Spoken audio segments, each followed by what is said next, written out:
Personne ne s'échappe d'Alcatraz. C'était la certitude absolue, la promesse du gouvernement américain. Une île de roches battue par les vents, encerclée par des eaux glaciales, peuplée de requins et des courants capables d'aspirer un homme par le fond en quelques secondes. Et au sommet, la prison la plus sécurisée du pays. Ici, à Alcatraz, personne ne s'est jamais évadé. Pourtant, dans la nuit du 11 juin 1962, 3 détenus ont tenté l'impossible. Un trou creusé dans un mur friable, des mannequins en papier mâché, un radeau bricolé avec plus de 50 imperméables, puis silence. Pas de corps, pas d'indices. Juste une énigme que le FBI n'a jamais su refermer. Ont-ils été avalés par la baie de San Francisco ou ont-ils signé la seule évasion réussie de l'histoire du Rocher ? Aujourd'hui, on rouvre le dossier ensemble de la prison la plus emblématique des États-Unis, l'évasion d'Alcatraz. Bienvenue au Bureau des Archives.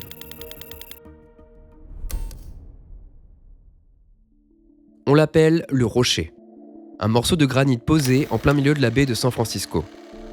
Un lieu balayé par les embruns, chargé de légendes, de rumeurs et de peurs. Pendant près de 30 ans, Alcatraz a accueilli les criminels les plus instables du pays. Braqueurs compulsifs, meurtriers imprévisibles, faussaires, gangsters et surtout ceux que l'on ne pouvait plus contrôler ailleurs. Au début des années 1930, les États-Unis sont meurtris par la prohibition, les gangs et une explosion de la criminalité. Les évasions se multiplient, les prisons débordent et les autorités cherchent un symbole, un établissement conçu pour briser tout espoir d'échapper. Le 12 août 1933, l'île d'Alcatraz est transférée à l'administration fédérale. Des centaines de milliers de dollars sont investis pour transformer l'ancien fort militaire en pénitencier ultime. Située à près de 2 km du rivage, l'île offre une barrière naturelle terrifiante. Eau glaciale, courants furieux, requins opportunistes. À cela s'ajoute le reste. Un gardien pour 3 détenus, des fouilles constantes, des cellules de 4 mètres carrés et une psychologie volontairement brisante. À Alcatraz, on ne vous appelle pas par votre nom, mais par votre numéro. Et étonnamment, les douches là-bas sont chaudes, mais pas par confort, mais pour éviter que les prisonniers ne s'habituent au froid de la baie. Une stratégie simple, empêcher l'idée même de s'évader. En janvier 1960, un détenu arrive sur l'île, Frank Morris, 33 ans. Un homme discret mais intelligent. Très intelligent même, car son QI dépasse 130. Et sa vie entière n'est qu'une longue succession de tentatives d'évasion. On le place à côté d'un autre pensionnaire familier à l'administration, Allen West, matricule AZ 1335, déjà connu pour s'être enfui d'Atlanta. Quelques mois plus tard, deux nouveaux arrivants posent leurs valises en métal, John et Clarence Anglin, 2 frères inséparables, braqueurs de banque experts et fugues répétées. Les 4 hommes ont un point commun, ils viennent tous de la même prison, Atlanta. Et ils ont gardé cette même obsession, sortir, peu importe le prix. Dans les réfectoires, dans les ateliers, dans les cellules voisines, l'idée germe. Puis elle se transforme et enfin devient un plan. Un détail, un seul, va tout changer. Maurice remarque que certaines parois d'Alcatraz s'effritent. La prison vieillit, le sel attaque les structures, le béton se fissure. Chaque cellule possède une grille d'aération derrière la cuvette des toilettes. Si le mur faiblit, alors un passage peut exister. L'objectif est simple, gratter, scier, creuser autour de cette grille jusqu'à gagner le couloir technique derrière les cellules. Un espace étroit, poussiéreux, mais non surveillé. Pendant 6 mois, les 4 hommes se mettent au travail. Des lames de scie volées à l'atelier, des cuillères récupérées à la cantine, et surtout, un accordéon pour couvrir le bruit du grattage. Les débris sont cachés dans leurs pantalons, puis semés dans la cour, un peu chaque jour. Pour dissimuler les dégâts, ils fabriquent de fausses plaques d'aération avec des magazines volés et du papier mâché. Dans la pénombre, l'illusion est parfaite. Un soir, les trous sont suffisamment grands, derrière, un couloir abandonné les attend. Mais s'évader du bâtiment, ce n'est qu'une partie du problème. Le vrai défi, c'est la baie. Impossible de nager, impossible de flotter sans matériel, enfin, impossible, sauf si on le fabrique soi-même. Les 4 hommes entreprennent la construction d'un radeau. Le matériau, les imperméables fournis par la prison. Ils en volent plus de 50, les cousent entre eux avec du fil détourné de l'atelier de matelasserie, puis les chauffent à la vapeur pour créer un assemblage étanche. Ils fabriquent aussi des gilets de sauvetage et une pompe artisanale faite avec l'accordéon. Puis viennent les mannequins.